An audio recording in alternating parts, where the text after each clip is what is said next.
The challenge is Metroid. The power is Nintendo. Defend the planet Zebus against the evil Mother Brain. It's survival or destruction. To battle or die. Metroid only from Nintendo. What if you could take a great game that was released on the Nintendo Entertainment System and port it directly over to the Super Nintendo Entertainment System? When you think of SNES remakes of NES classics, you might think of something like Super Mario All-Stars or the Ninja Gaiden trilogy, but that's not exactly what I'm talking about. Super Mario All-Stars featured full-blown 16-bit remakes of the 8-bit trilogy of Mario games, along with the original Japanese-only release of Mario 2, rebranded as The Lost Levels. So I don't dislike the way that NES Mario Bros. Games are repackaged in this version, and sure, it's really neat to see the original games completely remade from the ground up in 16-bit graphics and sound, but to my eyes and ears, these remakes always felt a bit off. They're cool to pop in and play and see how they did it and all of the rich backgrounds and details that get added in, but in all honesty, I never played any of these versions to the very end. The play control never felt quite as tight as in the NES versions, and I'm so used to the 8-bit versions that my muscle memory tells me something just isn't right. And the music, in my opinion, is a downgrade. It's cool to hear the remixes with Super NES hardware and the little bits of reverb and everything, but this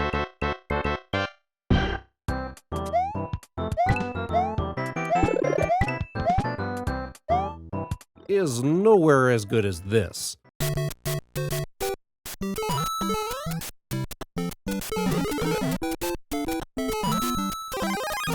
It's especially true on the Ninja Gaiden trilogy. There's something just so perfect about the 8-bit chiptunes, and the 16-bit soundtrack remake pales in comparison, to my ears at least.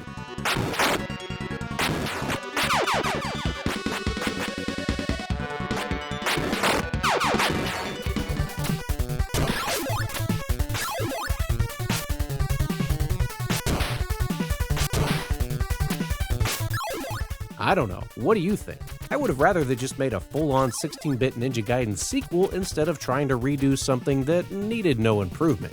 There were other re-releases too, such as in Japan, the first 3 Dragon Quest games got Super Famicom remakes, and then there's other games that were just simultaneously released on the NES and Super NES, games such as Teenage Mutant Ninja Turtles Tournament Fighters or Battletoads Double Dragon.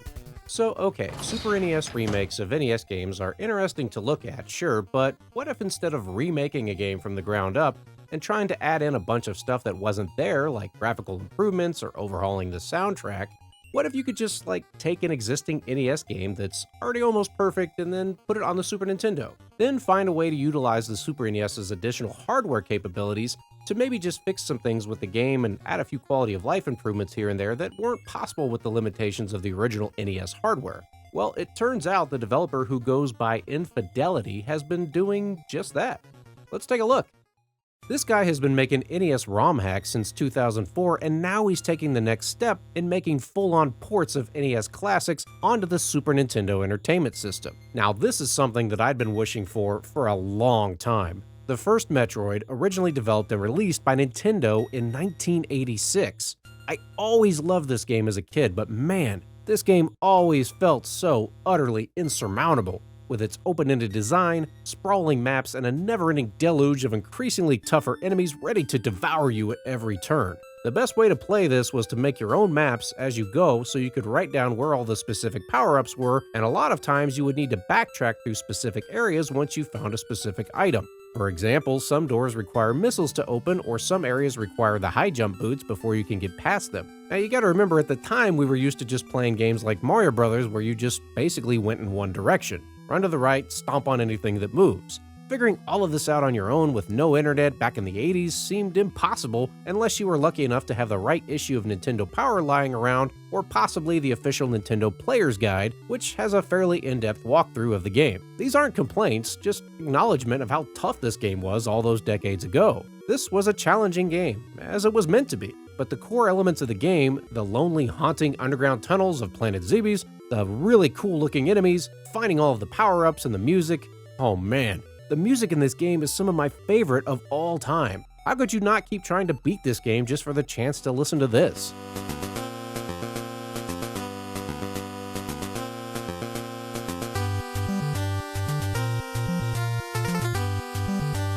So awesome. But approaching this game now in 2024 might seem like a daunting task since there's no in-game map, no tutorial, and, well, you've got Super Metroid sitting right there on the Super NES. With its helpful built-in on-screen mapping system, why on earth would you go back to the original? So Infidelity took that idea and went and made the NES Metroid even better. Now you've got a mapping system built right into the game that tracks your progress, and you've even got a built-in save feature, so you don't have to write down all those ridiculously long passwords. Infidelity also took advantage of the extra capabilities of the hardware to cut down on sprite flicker and slowdown that was present in the original game, and it just makes the game an overall smoother experience. On top of that, Infidelity threw in a bunch of extra optional patches that you can augment onto the baseline ROM file if you want to throw in even more quality of life improvements. For example, in the original Metroid game, if you die, you start over at 30 on the energy bar, but one of these patches allows you to start at 99 instead.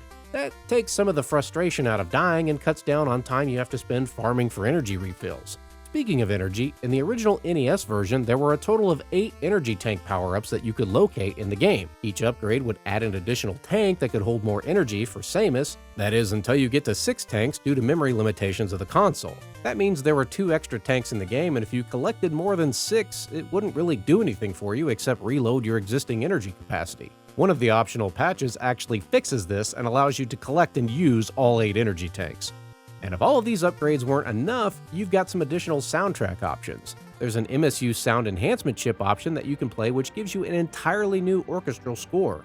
So, personally, I'll just say that for me, the original NES soundtrack in all of its funky chiptune glory is perfect to my ears, but this is cool if you want to check it out for a different experience, and then you can decide which one you prefer.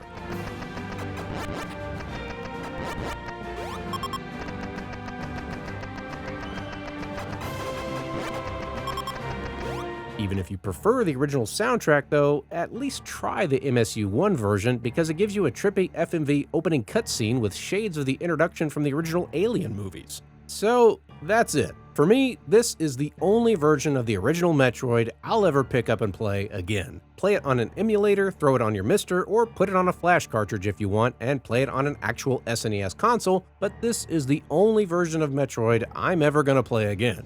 Maybe you could argue the map feature is too much, outside of the realistic spectrum of what the developers hope to achieve. Maybe. You could argue that the Super Metroid map system is better because you don't just start out with the map completely filled out, and you still have to find data points to download new maps each time you enter a new area on the planet. Okay, sure, I can get on board with that idea, but this is still so helpful and makes the game a lot more accessible for someone who otherwise wouldn't have the time or the patience to play the game the old-fashioned way.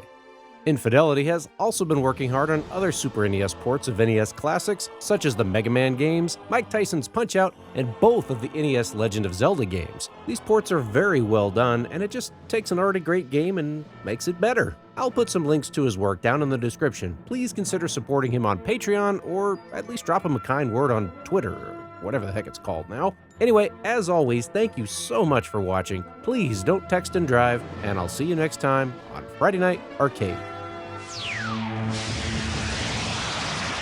銀河連邦司令メトロイドを破壊せよ地底深く広がる迷路要塞に宇宙征服の野望が渦巻く行け宇宙戦士サムスファミリーコンピュータディスクカードにアクション&迷路ゲームメトロイドやればやるほどディスクシステム